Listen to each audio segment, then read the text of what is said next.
The WNBA referees is going to try to do everything in their power to make sure the Fever, for whatever reason, does not become the face of this league.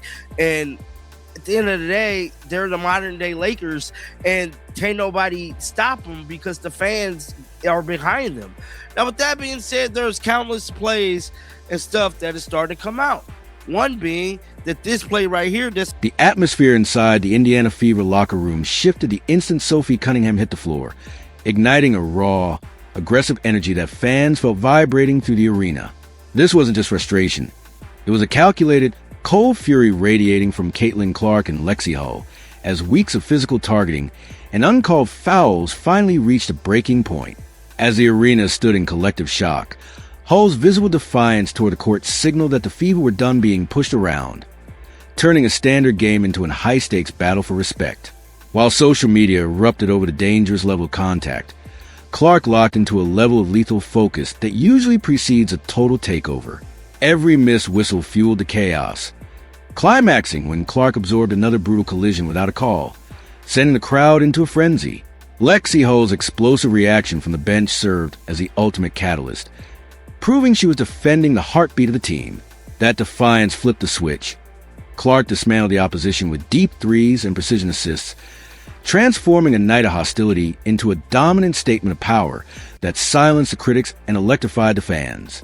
Stephanie White is going to have to somehow figure out a way to implement Caitlin Clark in this lineup some way, somehow. This is how Caitlin Clark ultimately did. She did not play none of the fourth quarter. The Dallas Wings played Paige kind of excessively. Now, granted, the Indiana Fever did lose the game. Aaliyah Boston did not play. Lexie Hull did not play. And that was pretty much it. But overall, Caitlin Clark put on a master clinic today, bro. She showed why she's the best player in women's basketball today. Caitlin Clark synced that ESPN article. She's seen what ESPN wrote about her. She's seen that she ended up number 10 on that damn list. And you know what she did? She responded with a performance like we see on the screen. Balled out, whooped the ass, and the referees had her back to make sure she put belt to ass to any defender that tried to come in her way. I'm super happy with the WNBA referees, but something I'm not happy with is Stephanie White. I am not happy with the defensive schemes that Stephanie White has been calling. I am not happy with what she has been running, and I damn sure is not happy with Monique Billings. Monique Billings played like shit. She played like ass. And me personally, KK definitely needs to start, bro. Definitely needs to start. Now, there was a moment in the game where Caitlin Clark kind of skirt friends. Now, it was a flagrant foul that was occurred, and this is when we knew her second, got her team's first.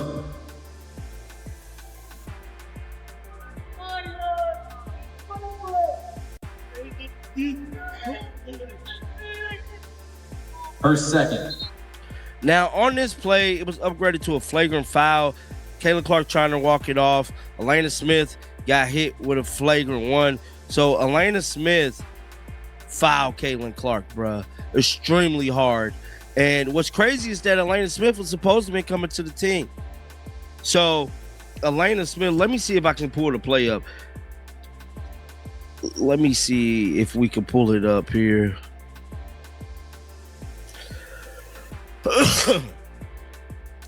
Trying to find it here. Wings quarter. Dallas was visibly rattled as Caitlin Clark unleashed a level of intensity that fundamentally altered the arena's energy, proving that the Indiana Fever had officially reached their limit.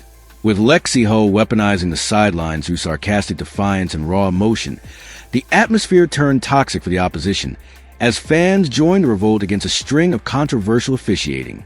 The breaking point arrived late in the fourth when Clark silenced the chaos with a cold-blooded, deep triple that sent the stadium into a frenzy and ignited the entire bench. This wasn't just a win. It was a volatile statement to the league that the Fever locker room would no longer tolerate being bullied. As social media erupted with clips of the fallout, the message from Hull and Clark was unmistakable. The era of absorbing hits without retaliation is over. By the time the buzzer sounded, the tension in the room confirmed that while the players kept their comments professional, their performance on the court had already delivered a devastating ultimatum to the rest of the WNBA. To a WNBA game and a hockey game broke out.